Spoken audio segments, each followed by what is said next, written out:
The prototype is the most dangerous thing in the Playtime code factory. He organized the Hour of Joy. He collects body parts from other experiments. He can mimic human voices so convincingly that you can't tell if the person calling for help is real. And yet, for some reason, he seems to have a very specific fixation on Poppy. Not destroy her, not absorb her the way he does with everyone else. Something that looks a lot more personal than that. So, here's the question I keep coming back to. What if his obsession with Poppy isn't because she's a threat, but because they came from the same place? Who is the prototype? If you're new to the lore, here's the short version. The prototype is Experiment 1006, considered the most intelligent experiment Playtime Company ever produced.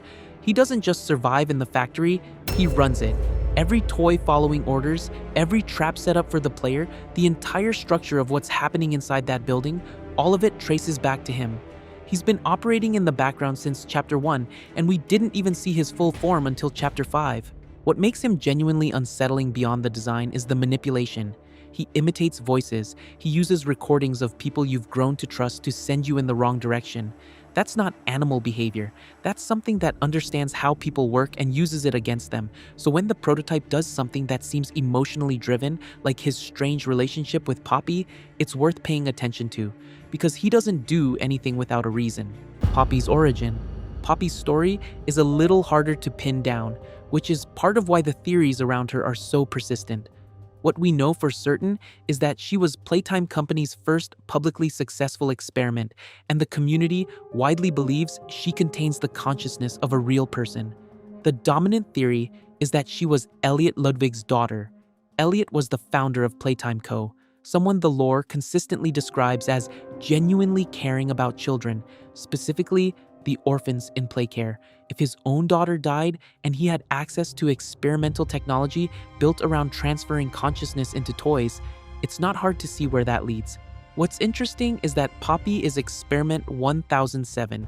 She came immediately after 1006.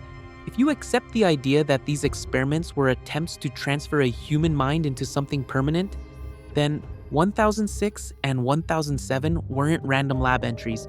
They were consecutive tries at the same thing. The number that changes everything. 1006, then 1007. One after the other. And the theory that a lot of fans keep coming back to is this. The prototype was the attempt that failed, and Poppy was the one that worked. If that's true, then whatever the prototype was before the experiment, he didn't come out of it the way anyone intended. The consciousness is there. Clearly, he's too intelligent and too deliberate for it not to be. But something went wrong with what he became. And then, immediately after, Experiment 1007 succeeds. A doll, a girl, the version that worked. If you're the version that didn't, and the version that did is right there, that's a very specific kind of situation to be in for decades. The Ollie Theory. Here's where it gets more specific. One of the most discussed theories in the community is that the prototype, before he was 1006, was a child named Ollie, or Oliver. The prototype imitates Ollie's voice, and there are references to Ollie woven through the lore in ways that feel intentional rather than coincidental. Some fans believe Ollie was a child connected to Elliot Ludwig directly, possibly someone Elliot was trying to preserve. If that's the read, then the timeline would look something like this. Elliot loses a child. He uses his own research to try to transfer that child's consciousness somewhere it can survive. The first attempt produces something that functions, but not the way he hoped. The second attempt produces Poppy. 2 experiments, 2 children, potentially the same family. The prototype imitating Ollie's voice could mean he remembers being Ollie, or it could mean something stranger, that he absorbed that voice the same way he absorbs everything else. Either interpretation is unsettling in its own way. How the prototype treats Poppy. This is the part that I find hardest to explain away. The prototype is not hesitant about destroying things. He pulled Mommy Longlegs apart. He absorbs experiments. He has shown no reluctance to eliminate anything that gets in his way. But his behavior around Poppy reads differently. He traps her. He keeps her. The Chapter 5 encounter doesn't feel like a predator going after prey. It feels more like something unresolved. Whether that's possessiveness, obsession, or something closer to recognition is genuinely unclear. But the pattern is there, and the community has noticed it for a while. He doesn't treat Poppy the way he treats everything else in the factory. Where this fits in the larger lore, the themes running through Poppy Playtime have always been about what people do to children when they decide the goal justifies the cost. The Bigger Bodies Initiative, the orphans in play care, the experiments we meet across 5 chapters, all of it comes back to that. A siblings theory fits into that framework in a way that feels consistent with what the game is actually about. 2 children used as subjects. One of them comes out wrong. One of them comes out preserved, but trapped. A father who made something irreversible, trying to save his family.